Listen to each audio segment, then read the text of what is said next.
Programa não recomendado para menores de 10 anos.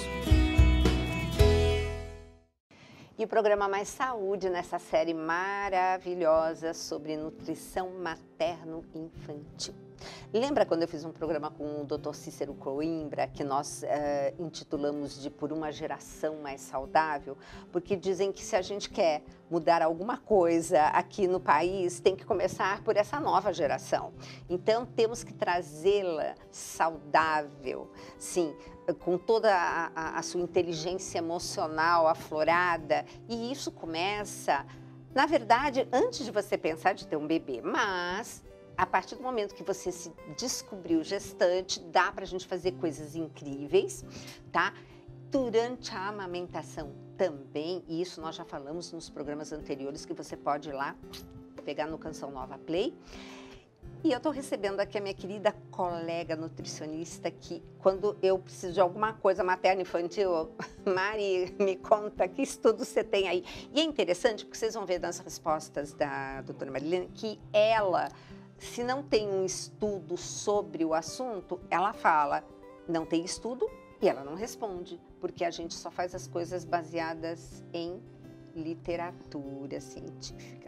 Mais uma vez, bem-vinda, querida. Obrigada, Gil. Estávamos conversando na pauta passada sobre a quantidade de crianças que, em fase de amamentação, tem problemas, assim, por exemplo, uma obstipação ou um intestino preso que não justifica, porque se o leite tem todo aquele componente para fazer esse intestino funcionar direitinho, por que esse intestino prende?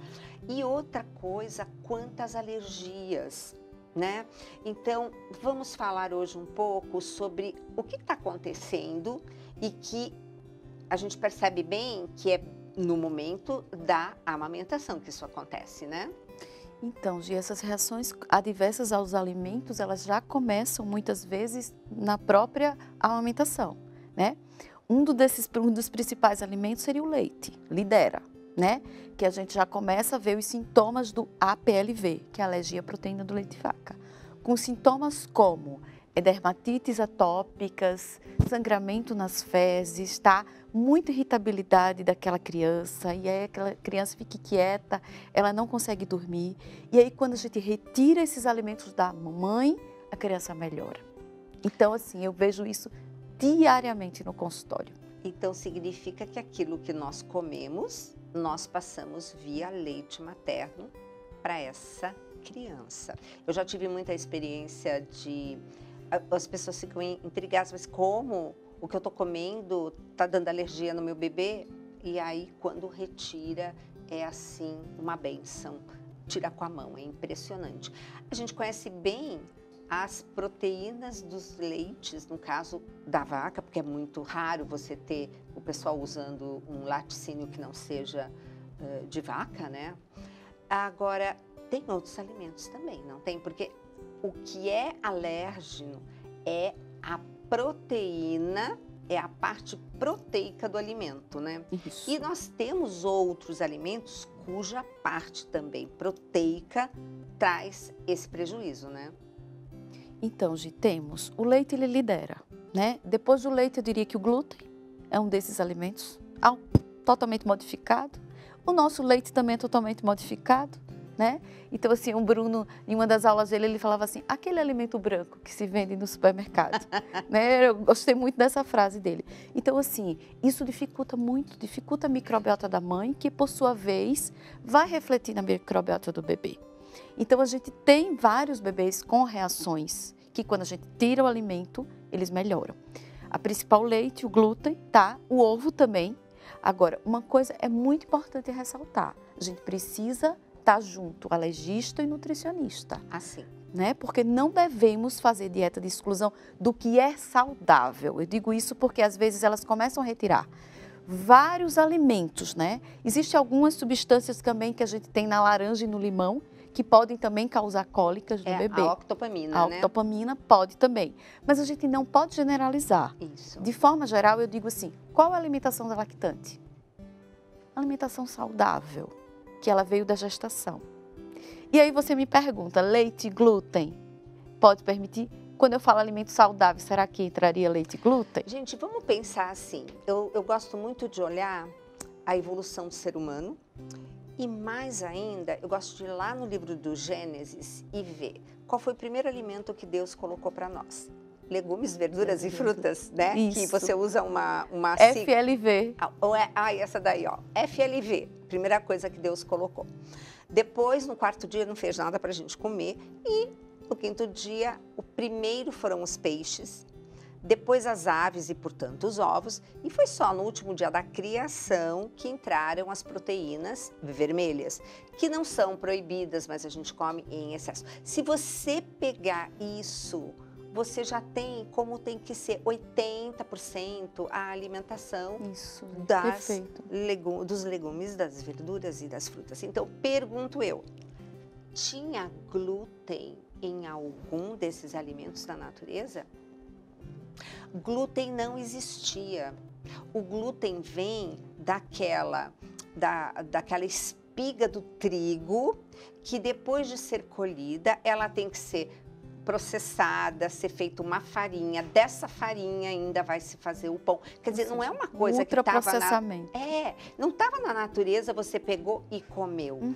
Então, gente, nós não temos na natureza nenhum alimento com glúten.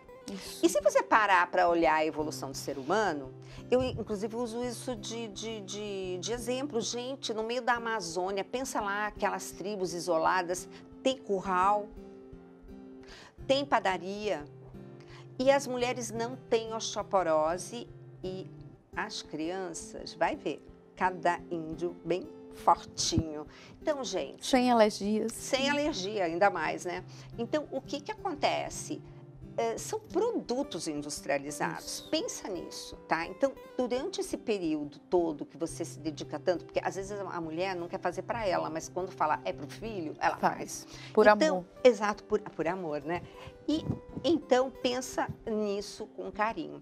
Então, tem também em alguns casos o ovo, mas como a doutora falou, o ovo é um alimento saudável, então pode ser que naquele momento esteja sendo, por até por um cruzamento reatividade cruzada. Exatamente, de vários alimentos. As oleaginosas também podem ter, né? Mas a gente fala também, não necessariamente. Então, assim, não se preconiza dieta de exclusão, tá? Os estudos já mostram, o próprio consenso de alergia, que foi 2018, ele mostra isso.